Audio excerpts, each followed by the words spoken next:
Hi, this is Sarah Leibsle, and today we're here with Dr. Scott Leibsle. He is the Idaho Deputy State Veterinarian. So thanks for being with us today, Scott. My pleasure. Happy to be here. Thanks so much. Tell us a little bit about Trich in the West.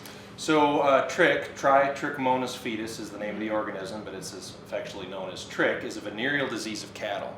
And the problem with Trich is it's very easily passed from one cow to the next through sexual contact and can cause infertility, can cause stillbirth or abortion in cattle. And as most cattle producers know, if your cattle aren't pregnant, if they're not able to conceive, then very simply you're not making money.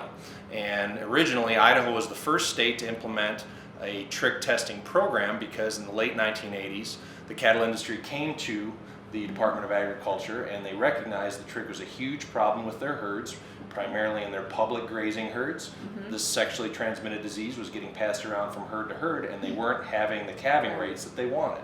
So they asked the Department of Agriculture to implement a regular testing program to help reduce the incidence of Trich, and that's what we've done, and it's been very successful. Very good. Tell me a little bit about the financial impact that Trich can have for some of these producers. Sure.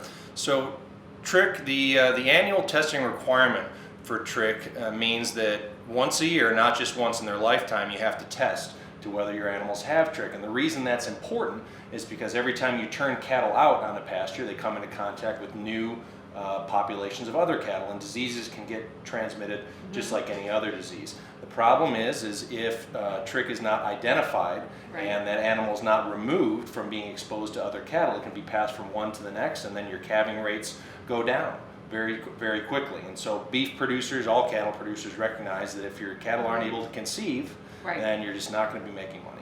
Very good. So this annual testing program is just critical for herds in this area. So it's extremely important for monitoring the spread of the disease as well as keeping your herd under control and knowing what type of health status you have. So producers will bring their cattle in off of summer grazing, and they can either test that fall or in the spring before they're turned back out onto pasture. And what the veterinarian will do, we'll submit a sample from each bull and submit it to our lab, and we'll run the PCR test on it, determine if it's positive or negative. All positive animals are removed from the herd, but we've been very lucky that since the annual testing requirement has been put in place, we've had over the last 4 or 5 years less than 5 positives in a year, whereas in the late 1980s we were over 500. Oh my.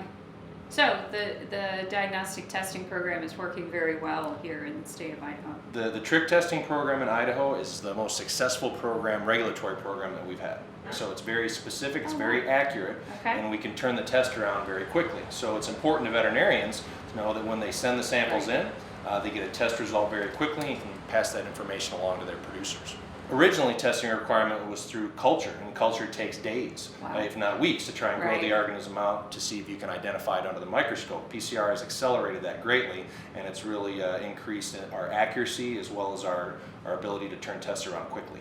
Very good. Well, thanks for all the information today, Scott. You're welcome. This is Sarah Leibsle reporting.